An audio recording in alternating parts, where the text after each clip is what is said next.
জুলাই বিপ্লবের পর দেশ থেকে পালিয়ে ভারতে আশ্রয় নেয়া দুই আওয়ামী লীগ নেতাকে গ্রেপ্তার করে রিমান্ডে নিয়েছে কলকাতা পুলিশ। এই আটকের ঘটনায় কলকাতায় আশ্রয় নেয়া অন্যান্য আওয়ামী লীগ নেতাদের মাঝে রীতিমতো আতঙ্ক ছড়িয়ে পড়েছে।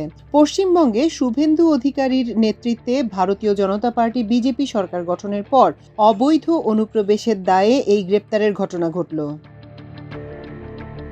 কলকাতার একাধিক কূটনৈতিক সূত্র আমার দেশকে এ তথ্য জানিয়ে বলেছে, গত ২০ মে কলকাতার মার্কুইজ স্ট্রিটে কথিত অবৈধ বাংলাদেশি অনুপ্রবেশকারীদের বিরুদ্ধে অভিযানে নামে পুলিশ। এ সময় আহাদ বাপ্পি ও রোহানুল ইসলাম নামে দুইজনকে গ্রেপ্তার করে পার্ক স্ট্রিট থানা পুলিশ।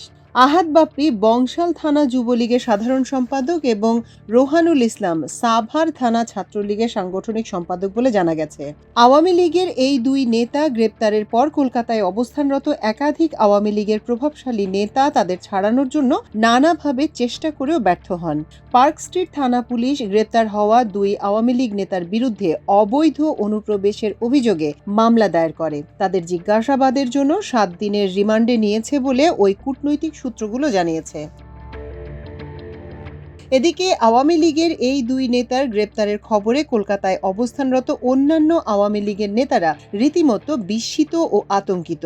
কারণ তাদের ধারণা ছিল পশ্চিমবঙ্গে বিজেপি ক্ষমতায় আসার পর তারা আগের তুলনায় আরও স্বাচ্ছন্দ্যে থাকবেন। কিন্তু বাস্তবে ঘটেছে তার উল্টো।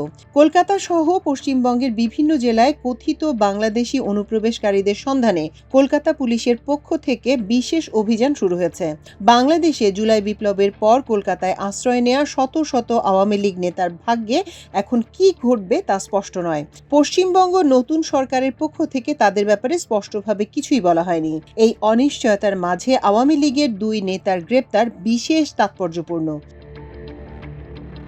উল্লেখ্য, পশ্চিমবঙ্গের বিধানসভা নির্বাচনে বিজয়ী হওয়ার পর শুভেন্দু অধিকারীকে অভিনন্দন জানিয়ে বিবৃতি দিয়েছেন জুলাই বিপ্লবে গণহত্যা ও মানবতা বিরোধী অপরাধে মৃত্যুদণ্ডপ্রাপ্ত বাংলাদেশের ক্ষমতাচ্যুত সাবেক প্রধানমন্ত্রী শেখ হাসিনা। এদিকে গতকাল রোববার মুখ্যমন্ত্রীর কার্যালয় থেকে বাংলাদেশি বা রোহিঙ্গা সন্দেহে আটককৃতদের রাখার জন্য জেলায় জেলায় হোল্ডিং সেন্টার স্থাপনের নির্দেশ দেওয়া হয়েছে। নির্দেশনায় বলা হয়েছে, এসব সেন্টারে সন্দেহভাজনদের আটক করে ৩০ দিন পর্যন্ত রাখা যাবে। শুধু সন্দেহভাজন নয়, এর আগে যারা আটক হয়েছেন তাদেরকেও এই হোল্ডিং সেন্টারে রাখা হবে।